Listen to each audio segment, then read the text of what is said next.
There are days where sometimes I feel like I've lost my path, I lost the direction in a passion or a business, something, and at a point where I was very focused, very determined. Sometimes it just feels like that direction is gone.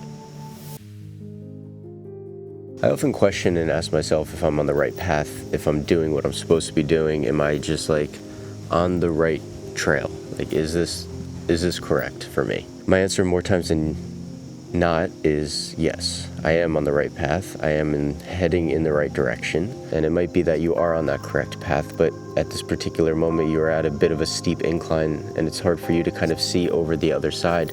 So you feel lost and you feel like your direction is not where you intended it to be. I've realized that life is all about the decisions that you make in your mind, joined with the actionable decisions you make in reality, in real life.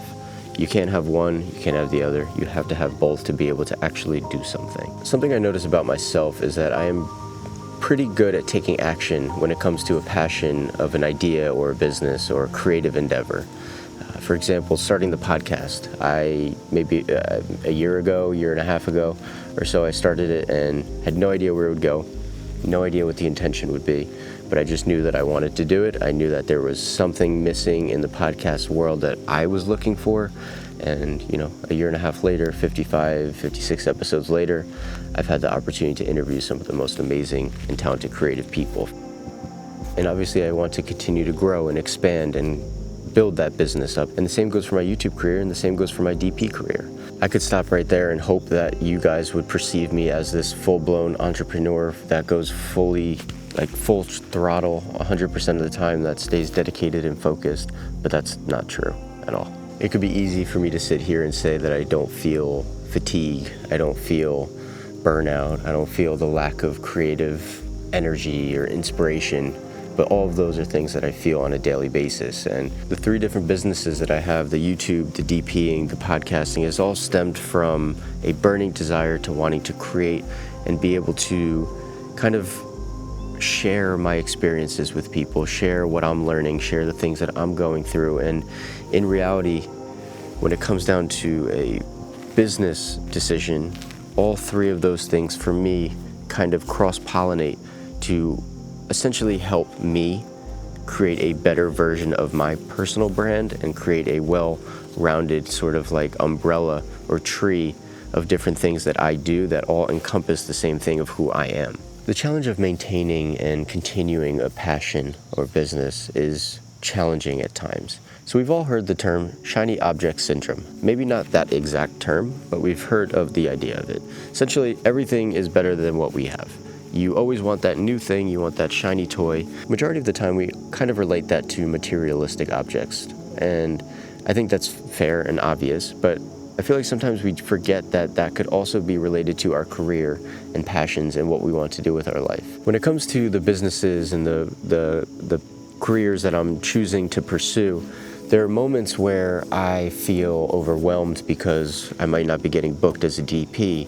I have no YouTube ideas. The podcast is dry with guests. I have no prospects. I look at all 3 of these different things and I'm like, well, I don't know what to do now. Maybe this just isn't what it's supposed to be.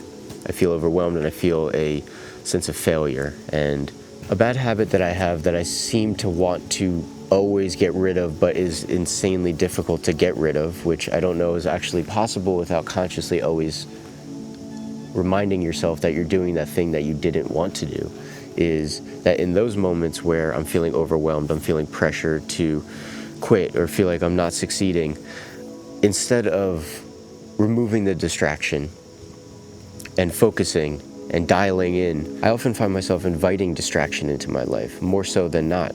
It's just another way for me to delay the actual process of the hard work of owning a business and the hard work of growing something that you're pursuing.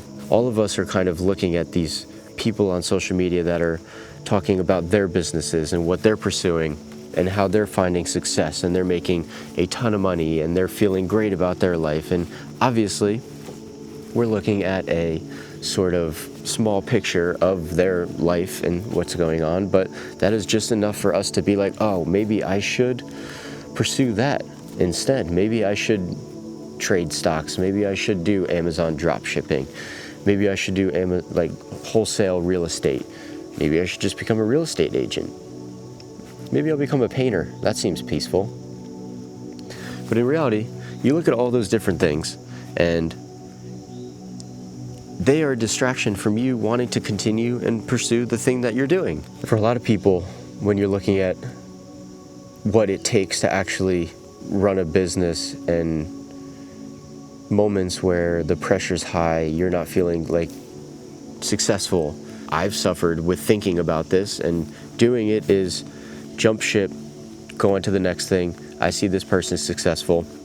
That might mean that I might be successful in that. There's a saying that I love. There's a ton of versions of it, but it speaks deeply to what I'm talking about today. The grass is always greener on the other side until you get there and realize it's because it's been watered, fertilized, and cared for. The true challenge lies in nurturing what you have until it flourishes. I feel like this quote doesn't only apply to business and your career, it also applies to life and your relationships as well. Regardless of if we're talking about relationships or career and business, there's always that initial phase of that honeymoon where everything is kind of on easy mode. You are hit with dopamine all the time and you're feeling motivated, you're feeling fulfilled, you feel like this is never going to end. But when it gets past that phase in relationships and career and business, which it always does, it leaves you with wanting more. It leaves you with what happened to that initial feeling. And the easiest way for you to kind of get back that feeling is for you to see what is next. What is that next thing that you could latch onto or jump into that doesn't require the hard work or the dedication or the focus that it does require to continue a relationship after a year, 2 years, to continue a business or a passion or a career after a year, 2 years. So take a look in the mirror, ask yourself, are you nurturing your businesses? Are you nurturing your relationships?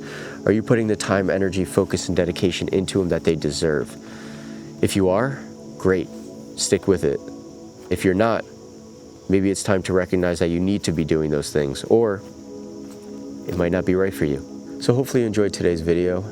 I know that it's not really filmmaking related, but hopefully there are some concepts in there that will resonate with a lot of you that are starting to want to create your own thing and do your own thing, but you find it difficult and you're finding some resistance. It's not easy, but hopefully there was something in there today that kind of got you going, and hopefully it could reshape your mindset into pursuing it and focusing and dedicating yourself even more. I'll see you guys next time. Have a great day. Peace out.